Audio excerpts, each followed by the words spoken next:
How can we face obstacles in life? Unang-una, mahalaga, identify obstacles. Ano-ano ba at dapat nating kilalanin ang mga tunay na hadlang sa kabuluhan ng buhay o sa pagiging makabuluhan, kapakipakinabang at kasiyasiya ng buhay? An obstruction is that which stands in the way. Ano mang hadlang na pumipigil sa inyo, nagpapahirap para marating nyo ang gusto nyong marating, yon ay obstacle. So an obstacle can be a person, can be a thing, can be a situation. But more often than not, an obstacle is an attitude. It's an internal, personal condition.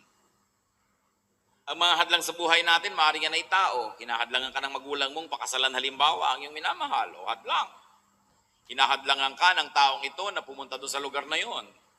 O hinahadlangan ka ng iyong office mate na umasenso o ng iyong manager o ng iyong supervisor.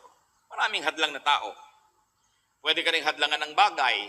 Hinahadlangan ka ng ulan na mamasyal. At pwede ka rin namang hadlangan ng mga sitwasyon katulad ng kahirapan. Poverty may hinder you from traveling around the world. So maraming hindrances. Pero kadalasan, ang mga sagabal talaga ay pangloob. Ugali, asal, paniniwala ng isang tao. So ito isang napaka-personal na kondisyon. O kaya, ang hadlang naman ay yung absence or lack of these factors. Yung pagiging wala naman ng ulan, hadlang din yun. Ikaw ay magtatanim, magsasaka ka, ayaw umulan, hadlang naman yan para ka umasenso at makapagtanim. Maraming pag binaligtad mo, hadlang din. Depende kung anong gusto mong marating sa buhay. So you better know the enemy. And for our purposes, we will label these hindrances as enemies. Enemies of our full development. May example po ng pagkilala sa mga kaaway, katulad sa Numbers 13, 17 to 19. Noong sasakupin nila Moses ang kabilang bayan, ay nagpadala muna sila ng mga magmamanman doon. When Moses sent them, the leaders of the Israelites, to explore Canaan, he said, "Go up through the Negev and on into the hill country. See what the land is like, and whether the people who live there are strong or weak, few or many. What kind of land do they live in? Is it good or bad? What kind of towns do they live in? Are they unwalled or fortified?" So bago sakupin ang isang bayan, alamin muna ang kanilang kalagayan.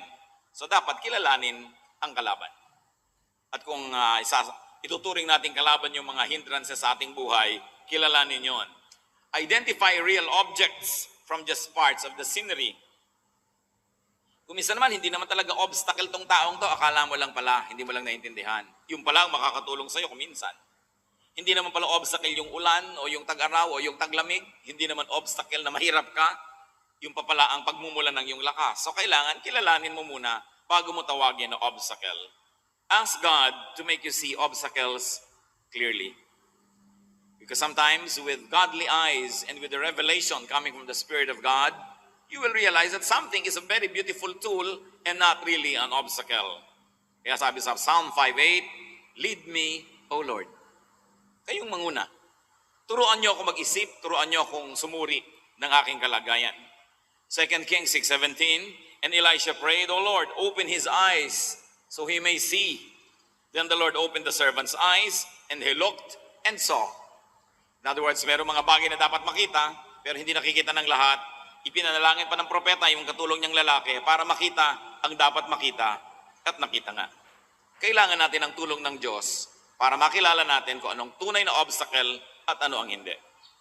Then, once you have seen the obstacles in your life, and I think by now, you must be imagining, ano nga ba mga obstacles ko to be the person that I really want to be? To do the things I really want to do? To accomplish what I really want to achieve? By now, nag-iisip na tayo ano mga obstacles yan. Remove obstacles that can be removed. So you can remove persons who are obstacles to you. Yung kaninang example ko na ayaw ng nanay mo sa iyong boyfriend, hindi naman ibig sabihin itutulak mo ang nanay mo sa bangin. Because by convincing your mother, you remove her as an obstacle and you probably put her in as an ally. So you see, there are many ways to remove a person. And the most primitive is literally removing a person from the scenery. But you can make a person change his or her mind with wise and with a blessed presentation. Remove persons, remove things, remove situations, but very importantly, change attitudes that hinder you. Because, brother, sister, you could be your biggest obstacle.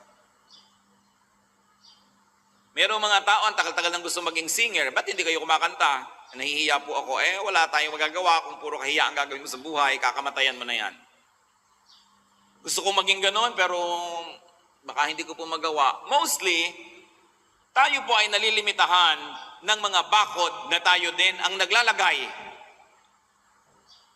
Gustong-gusto ng isang may edad na babae na maglagay ng mga buhok na tirik-tirik. Ba't di nyo gawin? 51 na ako. Ano ngayon? Di ilagay nyo yung tirik-tirik para kayong Statue of Liberty. Magdala na rin kayo ng sulo. Di ba? Kaya mo pinipigil. Kasi pinipigil ko dahil sa edad ko, dahil sa ganito ko. Gusto nyong gawin, hindi naman pinagbabawal ng Diyos. Ba't di nyo gawin? So tayo ang naglalagay ng mga hangganan ng ating mga fears, inferiority feeling, doubts, and very especially, people are not able to achieve much because they're afraid of rejection and failure. Kung aalisin po natin yung takot na mabigo, takot na hindi maunawaan ng marami, mas marami tayong magagawa sa buhay. So ano ang inyong mga limitasyon na inilagay nyo sa sarili nyo? Marami yon. Hindi ko ito magagawa kasi may asawa na ako, kasi may anak na ako, kasi ganito, kasi ganon. Sinong may sabi? Pag hindi Diyos ang may sabi, therefore pwede nyong gawin. Yung mga tradisyon ng tao, mga nakaugalian, nakasanayan, tao lang gumawa niyan. Hindi yan kailangan maging idol in your life. So, don't waste your life. Iisa lang ang buhay nyo dito sa balat ng lupa. Sa kabilang buhay, ibang usapan na yon. Pero dito, isa lang talaga yan. So huwag niyong isakripisyo ang buhay na ito sapagkat inilagay tayo ng Diyos dito para maganap din ang dapat maganap, malasap ang dapat malasap, makain ang dapat kainin, mapuntahan ang dapat puntahan, mangyari ang dapat mangyari. And sometimes the biggest obstacle of a person, that which obstructs, is himself or herself. So alisin ang mga multo na tumatakot sa atin because you could be your biggest obstacle. Isang obstacle para mangyari sa buhay ang maraming magagandang bagay, nasa loob din, tulad ng mga bitterness. Ephesians 4:31, get rid of all bitterness, rage, and anger. Dahil kukulungin kayo niyan, kokontrolin kayo at sisirain kayo niyan. Isa pa napakalaki sa ating lahi, shyness. Nahihiya. Ba't tumigil ka ng kumain, gutom ka pa, nakakahiya? Bakit pagod na pagod ka, hindi ka maupo? Nakakahiya. Ba't di ka nalang mamatay? Nakakahiyang mabuhay. Diba? Anong ibig sabihin? Pardon me for living. Hihingi ako ng tawad sa lahat ng tao dahil nabubuhay ako, dahil nandito ako sa planeta. You have a right to be here because you're a child of God. So huwag kang laging nakakahiya, hindi yata pwede. Baka ako makaabala. Talagang gano'n, nagkakaabalahan ng mga tao paminsan-minsan. Baka hindi nila magustuhan ang gagawin ko. Kahit anong gawin mo, merong hindi makakagusto. So gawin mo na lang yung gusto mo. Pagka ginawa mo ito, ayaw nung kabila. Pag ginawa mo yung kabila, ayaw nung nandito. So ang gawin mo na lang yung gusto mo, basta hindi labag sa kalooban ng Diyos. Makakalaya ka pa. Ang mahirap po yung buhay na isinakripisyo mo para lang may matuwang iba. Pero habang natutuwa sila, meron din namang hindi natutuwa because you cannot please everybody. So you might as well please God and yourself. And then let the others be pleased or not. If they are not pleased with you, that's their problem because they have their own life to live and to please themselves with. Pero huwag niyong gagawin na ang buhay niyo, props lang para magpaligaya ng iba. Paligayahin nila ang sarili nila at kung nalulungkot sila na maligaya kayo, problema nila yon. Sabi ni Lord, I came that you might have life and you might have it to the full. Hindi tayo binuhay ng Diyos para isakripisyo lang sa mga pangarap ng iba, sa values ng iba. Ang Panginoong Hesus ang nagsakripisyo ng kanyang sarili para tayo palayain. Sabi niya, the truth sets free. And it's not only a religious freedom, It's not only a spiritual freedom, it's freedom in every aspect of life, as long as you do not break the very clear, and may I say, the very few laws of God. Most of the things that limit us are just laws of men, laws of religions, but not really the law of God. So know God and be happier. Be more free. Lagi kong inuulit-ulit, mas mahigpit at mas malupit ang relihiyon kaysa sa Diyos. Kaya mahalaga, malampasan din natin yung mga religious baggage at magkaroon tayo ng one-on-one relationship with God. Because your life is precious, it must never be misused, it must never be sacrificed for the sake of your audience. Meron kang kilala na iinis pag nakasuot ka ng tangerine, di huwag siyang magsuot ng tangerine, pero kung gusto mo, isuot mo. Nasisilaw siya, mag-sunglasses siya.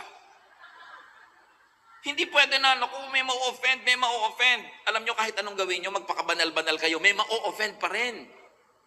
Ang mahalaga, matutulog kayo sa gabi, haharap kayo sa Diyos, at alam nyo, di nyo nilabag ang kanyang kalooban. Kung may na-offend sa inyo, problema nila yon. But of course, we can be nicer and kinder, but not to the point of wasting your life for the happiness of an audience. You must decide to remove obstacles. Kailangan yan. Magpayo tayo. Kailangan tiyakin nyo, aalisin nyo. And after deciding, many things will be much easier. Mga kapatid, ang mahirap lang yung magpasya, aalisin ko ang obstacle. Katulad ba, meron kayong kapatid, above 40 na kayo pareho, sobra pa siyang bossing sa buhay mo, hirap ka na oppressed ka na, o kaya ng tiya mo na 15 years lang naman ang edad na tanda sa'yo, o kahit sarili mo pang magulang, ang tanda-tanda mo na, controlled ka pa niya, hirap na hirap ang iyong buhay, puro pagtitiis, kaya tuloy nagkakaroon ka ng pimple kahit overage ka na, kakaroon ka ng mga bukol-bukol, mga pantal-pantal, alam nyo yan, mga hindi maibulalas na inis. Pwede nyo sabihin sa kapatid nyo o tiya nyo o nanay nyo, may edad na po ako, nasa tamang gulang na ako, gagawin ko ang gusto kong gawin, basta hindi labag sa batas ng Diyos at tao, at kung ayaw nyo yung ginagawa ko, huwag kayong tumingin. At sa lagay, mabubuhay kayo para lamang kontrolin ng iba. Kung kayo 15, 16, 10, 20, 25, pwede pa na tayo lagi nagde-defer dyan sa ating mga elders at kung sino-sino. Pero dumarating ang panahon na pare-pareho na lang kayo ng alam kahit mas matanda siya. So hindi kayo kailangan maging tau-tauhan at anino ng sino man because you must report directly to God. Masyadong maraming naaapi at kawawa na mga tao, lalong-lalo sa mga very paternalistic o maternalistic societies. 50 years old na, 40, 60, hindi pa makabili ng bag kung hindi nagpapaalam sa nanay o sa ate o kung kanino. Uuwi ng medyo alas 9 na ng gabi, nasisita pa. Sabi niyo, sa tanda ko na ito, wala nang mangre-rape sa akin. At kung meron, baka nga kaya ako kalat ng kalat. Kasi masyado tayong mag-control ng tao. And you know, when you see the Lord Jesus at work, when you see the Lord Jesus read the Gospels, ang laki-laki ng kanyang ministry of setting people free. Dami-dami niyang pinapalaya dahil kinokontrol ng lahat, ng lipunan, ng templo, ng economy, ng elite. Sabi niya, you must be free.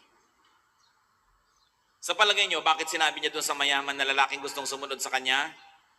Ibenta mo muna lahat ng kabuhayan mo, ipamigay mo, at saka ka sumama. Alam niyo kung bakit? Kasi ayaw niya na magkaroon na naman ng boss. Dagdag na boss yung kanyang mga followers dahil may sumaling mayaman. Kasi sabi, humirap ka na lang katulad namin para tabla-tabla nang hindi ka aamo-amo dito. Kasi pinapalaya ng Panginoon ng mga tao sa sobrang daming amo sa buhay. Isa lang ang dapat nating talagang kilalanin ng Diyos. Igalang natin ang matatanda, igalang ang mga magulang, pero hindi dahilan para mawalan tayo ng sariling orbit at sariling buhay.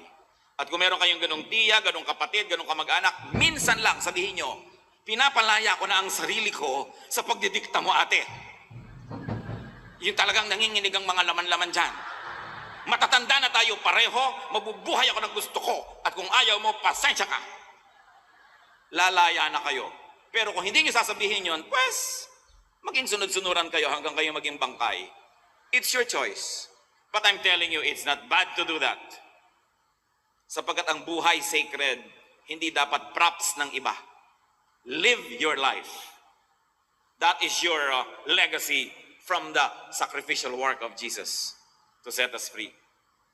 And ask God to help you remove your obstacles. Ang pinakamalaking obstacle sa buhay, karuwagan, duwag.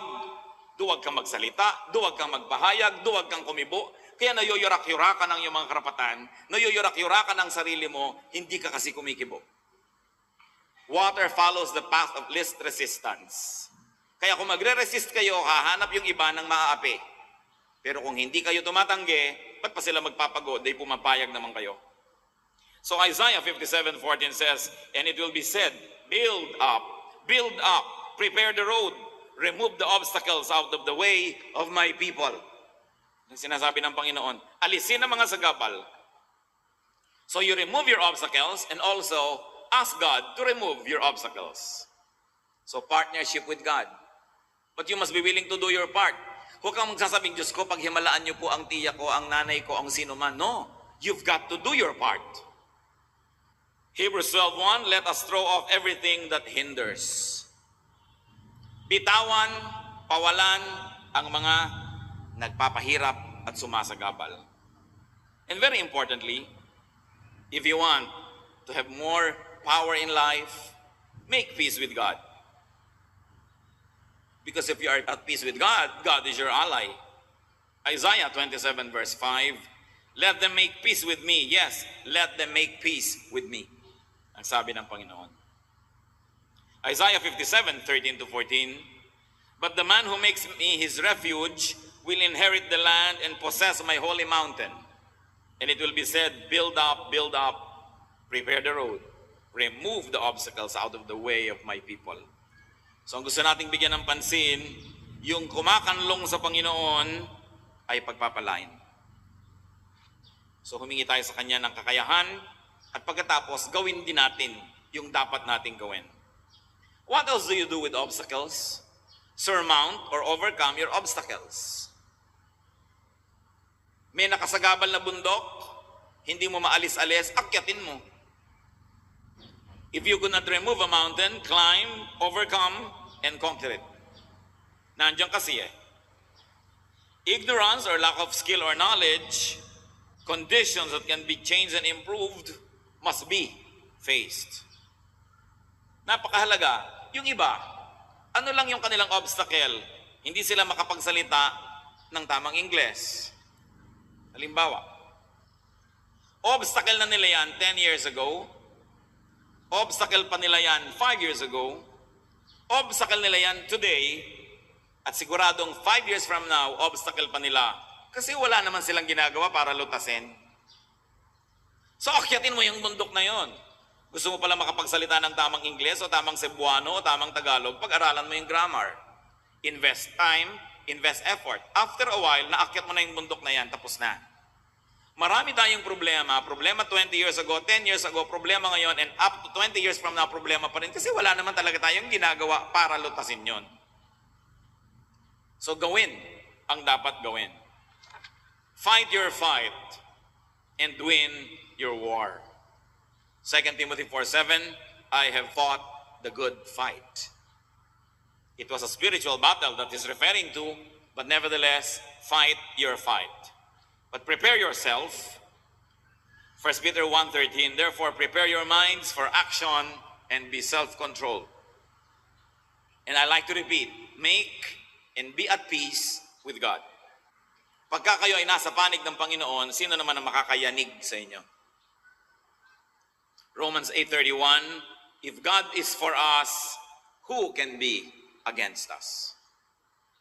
And Psalm 18 verse 2, the Lord is my rock, my fortress, and my deliverer. My God is my rock, in whom I take refuge. He is my shield, and the horn of my salvation, my stronghold. So pag sa Panginoon tayo umasa, nanalig at sumunod, maganda ang mga pangako niya. Maging ang Panginoong Jesus had to go out of the box. Maraming ginawang paglabas sa kahon ng Panginoon. Ang mga tao noon, magdadasal lang, pupunta pa sa templo. Anong turo ng Panginoon? And when you pray, go into your room, shut the door, and pray in secret. That was very revolutionary. Kaya huwag kayo natatakot sa mga bagay na may dinadalang pagbabago. Maraming pagbabagong inintroduce ang Panginoon sa religious life ng kanyang panahon. Kaya maraming hindi natuwa sa kanya. Dahil may konti at mangilan-ngilan na makapangyarihang nakikinabang doon sa sistemang umiiral nung panahon niya. So bakit nila gugustuhin maiba yun?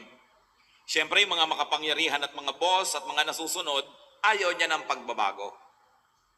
Pero kung hindi kayo kikilos, wala ngang magbabago, pasensya na lang kayo sa buhay niyo.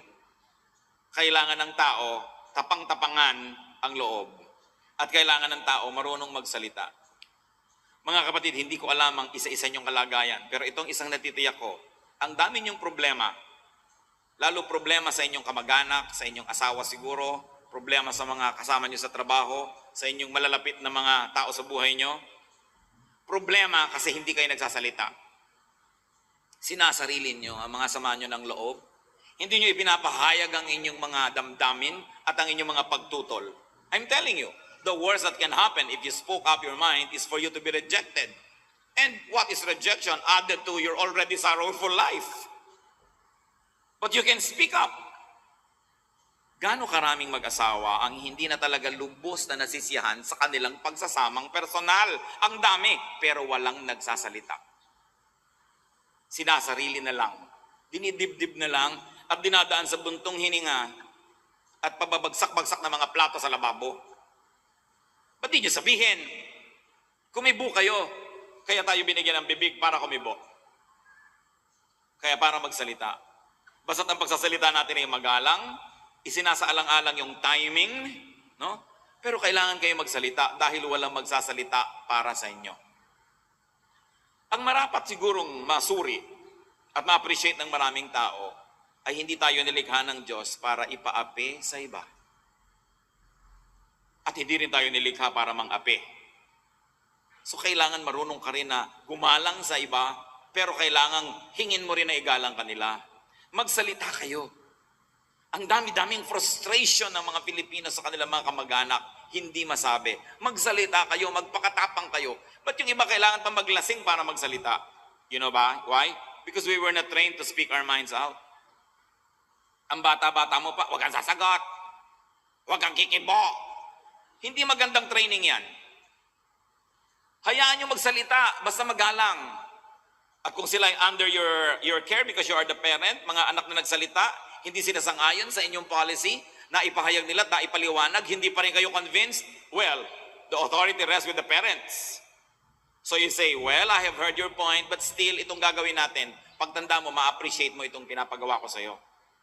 Pero pakinggan, hindi masama na magsabi ng nararamdaman. Ang nagpapasama ay yung paraan ng pagsasabi. Kung dinadaan sa dabog o kaya nagiging hindi magalang o kaya ay magaspang ang ating pagsasabi, yun ang hindi maganda. But we should encourage so many people to speak up. The truth sets free. Ask God to help you surmount your obstacles. Meron kayong kakausapin, meron kayong aakyatin na bundok, ask God to help you. Psalm 18 verse 6. In my distress I called to the Lord. I cried to God for help. And Proverbs 3:5-6. Trust in the Lord with all your heart and lean not on your own understanding. In all your ways acknowledge Him and He will make your paths straight. Ipagtiwala sa Panginoon. Ipanalangin ang timing, pero kumibo kayo. If you cannot climb your obstacle, well, circumvent your obstacle, go around it, avoid it. May mga bundok na marapat akyatin, pero may mga bundok na hindi. Tulad ni Magellan, halos 600 taon na, pinatutunayan niya na makakarating sa silangan sa pamamagitan ng paglalakbay pakanluran. Gusto niyang mapatunayan na mararating ang silangan, pero nang ang kanya mga galeon ay nakakita ng napakahabang landmass ng South America, parang walang katapusan ang haba ng lupay na ito, alangan namang akyatin niya yung bundok. So anong ginawa niya? Niligid ang buong continent ng South America At doon sa kaduluduluhan na malapit na halos sa South Pole, ay saka uli lumiko at nakarating sa Samar. At nataga sa Mactan. Siya kasi, lalakbay-lakbay siya, no? Pinapakialaman niya ang hindi kanya. So nakita niyo si Magellan, tumutol. Lupa niya, kinukuha ng iba. Pero anong nangyari sa higit maraming mga Pilipino? Sa katagalan, sumuko na rin. Ayan, na-conquer na api. Kaya nagkaroon ng mga nolimitanghi rin, nagkaroon ng mga himagsikan. Kasi may mga naapi eh. Wala namang naaapi kung walang nagpapaapi. Kapatid, kung api ka, isa lang ang masasabi ko sa iyo, nagpapaapi ka kasi. So huwag mong sisihin ang nang-aapi sa iyo. Human nature yon, lahat ng pwedeng apakan, aapakan. Pero pag nakita na naglalagab-labang mata mo, hahanap yan ng ibang aapakan. So kung may aapak-apak sa inyo mga kapatid, huwag layuan ang paningin. Tingnan nyo, sabi mo, saan ako nagkamali? Bakit ako ginagani-ganito? Kasi pumayag kayo. So, circumvent your obstacles. Be creative in solving your obstacles. But choose your battles. Choose your warfare. And choose your approach.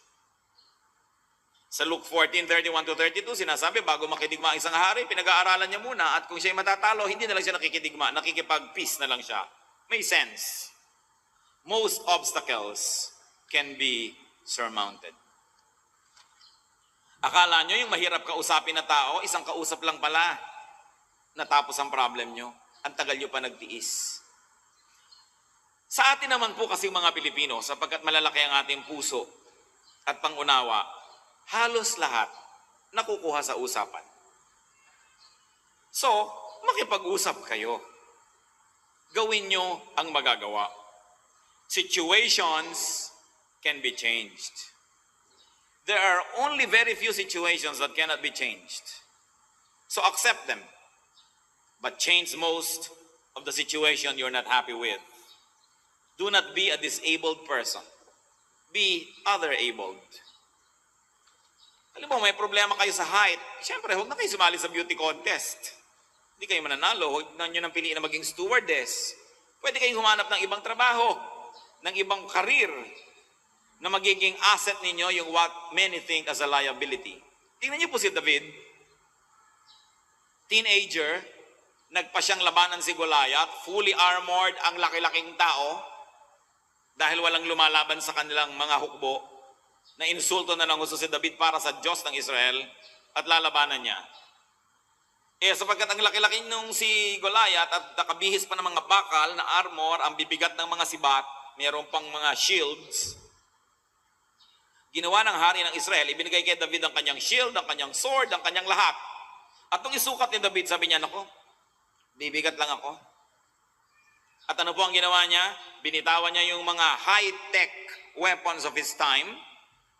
And he went to the river and found a few smooth stones. Namulot ng mga batong makikinis at inilabas yung kanyang tirador, yung slingshot. At nung makita siya ni Goliath, sabi niya, aba, iniinsulto mo ba ako? Anong kalaban mo, aso? Mukhang patpat lang yata ang dinala mo. Pero what seemed to be his weakness became his strength. Kasi gamay niya yun eh. So lahat po tayo may strength. Kapatid, nagmumukha ka lang weak kasi kino-compare mo ang sarili mo sa iba na merong nakikita kang strength. Hindi mo nakikita ang strength na ibinigay sa iyo ng Diyos. Diyan tayo pantay-pantay. Binigyan tayo lahat ng Diyos ng kakayahan. Ang mahalaga, huwag kang tumingin sa kakayahan ng iba at manliit sa iyong sarili.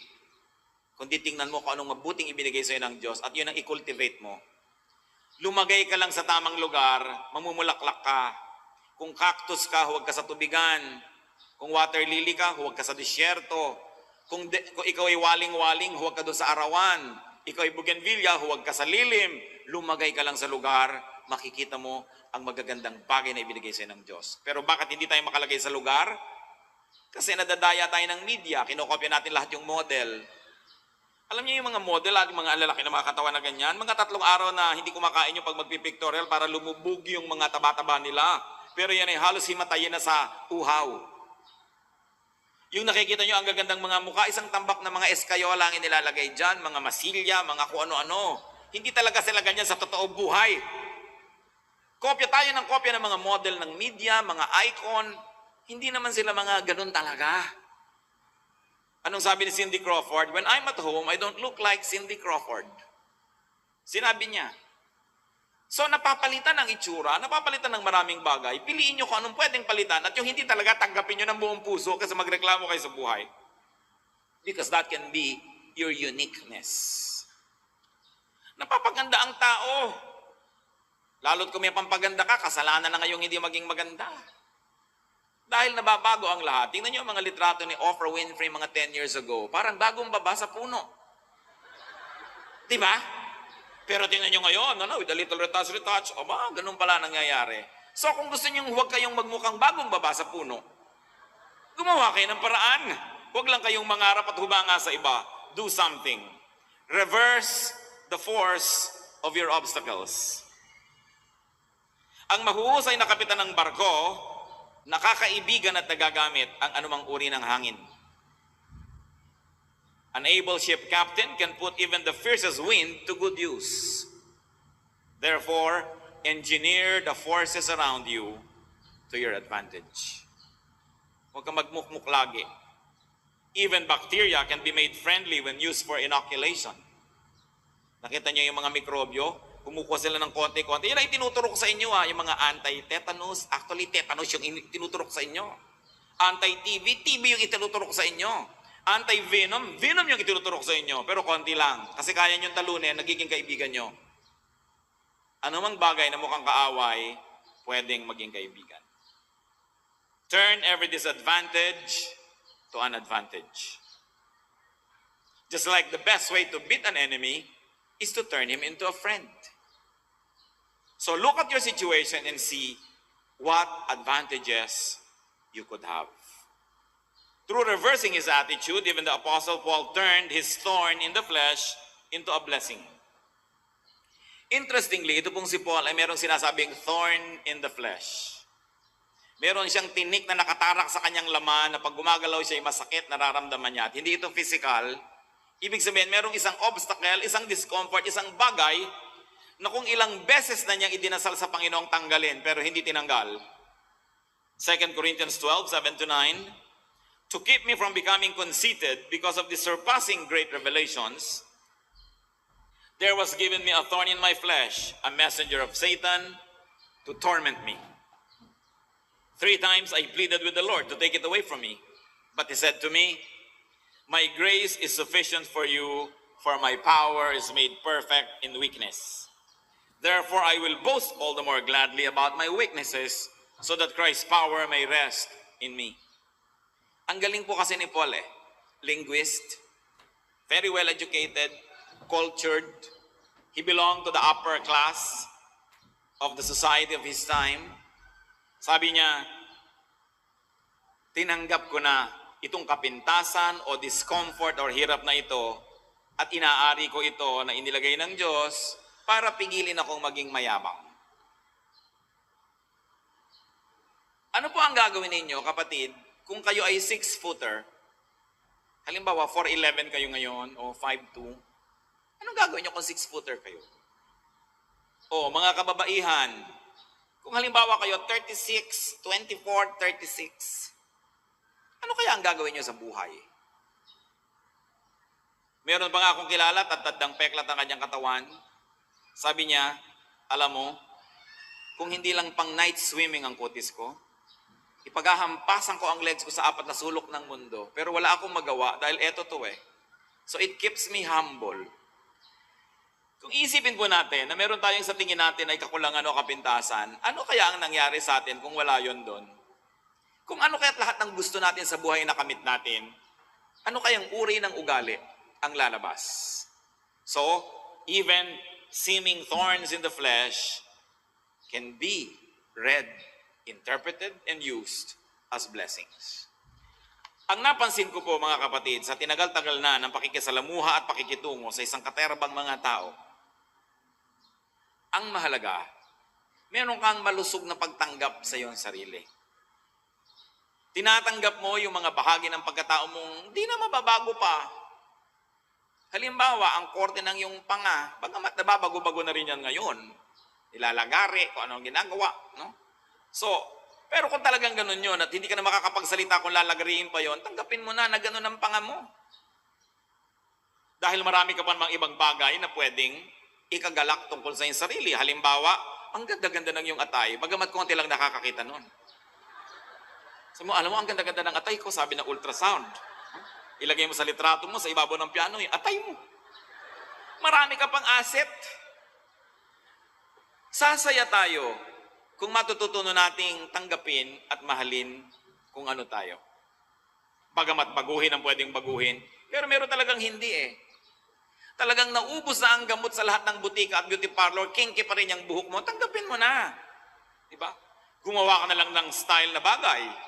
Kesa sa pinipilit mong tuwirin na mukha kang walis tambo. Bakit hindi mo tanggapin ang iyong sarili? No? Ganito ang itsura mo. Alam niyo kung sino ang magandang tao? Yung talaga maganda. Lalaki man, babae. Sa Tagalog kasi merong magandang lalaki. So ginagamit din natin yung maganda sa lalaki.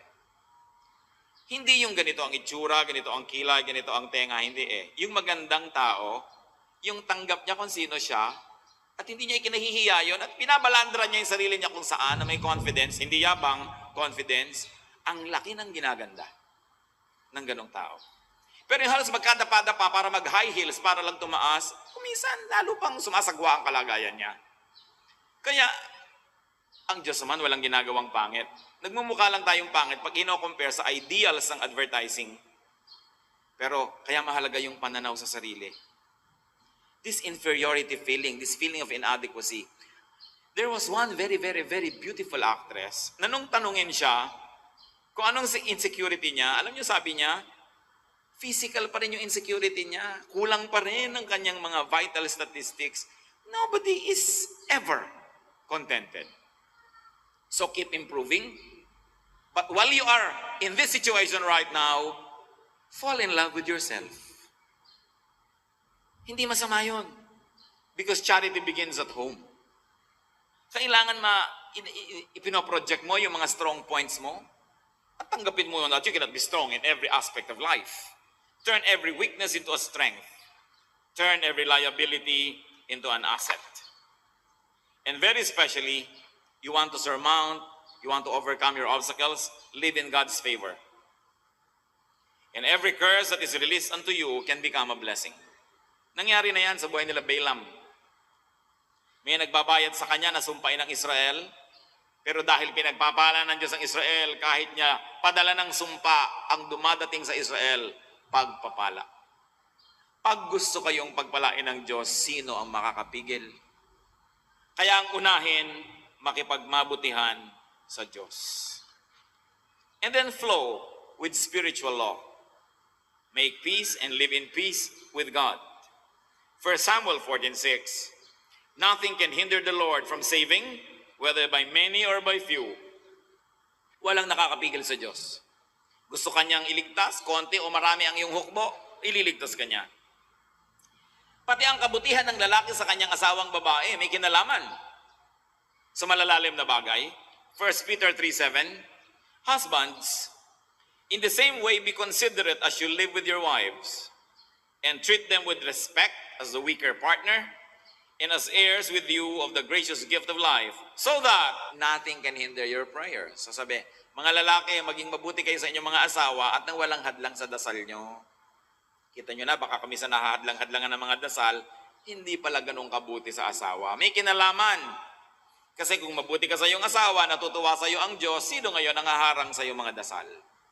So lumagay sa lugar, mahalin ang dapat mahalin.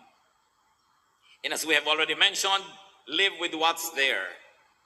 Change what can be changed. Accept what cannot be changed.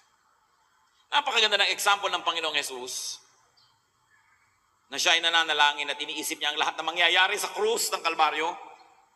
At sabi niya sa panalangin, Father, if it is possible, let this cup pass. Pass na, Father, kung okay lang sa'yo. Sabi niya. But then, not my will, but yours be done. Kung pwede lang naman, pero kung talagang hindi, tatanggapin. So baguhin ang pwedeng baguhin, tanggapin ang dapat tanggapin, papayapa ang ating loob. As long as you are trying to be someone else, not yourself, you will always have obstacles. And you cannot find fulfillment and contentment. May isa pa. Gusto nating huwag nagkakaroon ng maraming hadlang sa ating buhay. As much as possible, do not be an obstacle to others. At sinabi ko lang, as much as possible, because there are times when you cannot help it, you are an obstacle to another one, you cannot help it. Halimbawa, may contest, pareho kayong sumasali, alam nga naman magpatalo ka para manalo siya, so you cannot help it. Obstacle ka talaga, then let the better person just win. But as much as possible, do not be an obstacle to others. Romans 14:13, make up your mind not to put any stumbling block or obstacle in your brother's way. And you know why this is part of our study? In removing obstacles in our lives, because Galatians 6:7 says, a man reaps what he sows. Inaani ang itinatanim. Pag laging binibigyan mo ng sagabal ang iyong kapwa, tiyak marami ring magiging sagabal sa iyong buhay. At baligtarin natin, kung marami pong sagabal sa inyong buhay ngayon, mag-aral-aral, mag-isip-isip, baka marami tayong inilalagay na sagabal sa buhay ng iba dahil inaani ang itinatanim. What goes around, comes around. A hindrance remains a hindrance only as much as you allow it. Dahil tulad ng bundok, pwedeng akyatin at kung hindi maakyat, pwedeng iwasan at umikot ka na lang. May magagawa at magagawa. Ang mga hadlang ay nandyan dahil hinahayaan mo.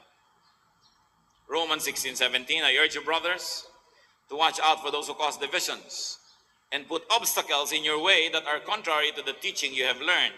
Keep away from them. So, yun daw mahilig maglagay ng mga obstacle, layuan. Alam nyo, may mga taong ganon. Huwag kayo masyado makipaglapitan sa kanila. Yung mahilig na mangharang, mahilig na makipag-compete, mahilig na bumigo sa kapwa, stay away from them. In Acts 28:31, boldly and without hindrance, he preached the kingdom of God and taught about the Lord Jesus Christ. Now, why are we including this in our study? Because it is your decision not to have a hindrance. Hindi madaling ituro noon ang kingdom of God at ang Panginoong Jesus kontra sa prevailing religious winds. Pero sabi, boldly and without hindrance. Totoo ba yon? Without hindrance? Ang daming hindrances. Pero hindi tinanggap ng preacher yung hindrances. Nilampasan niya, kaya wala siyang hindrance. Ang mga hindrance nyo ngayon, mga kapatid, hindrance lang dahil pinapayagan nyo. Pwedeng lampasan.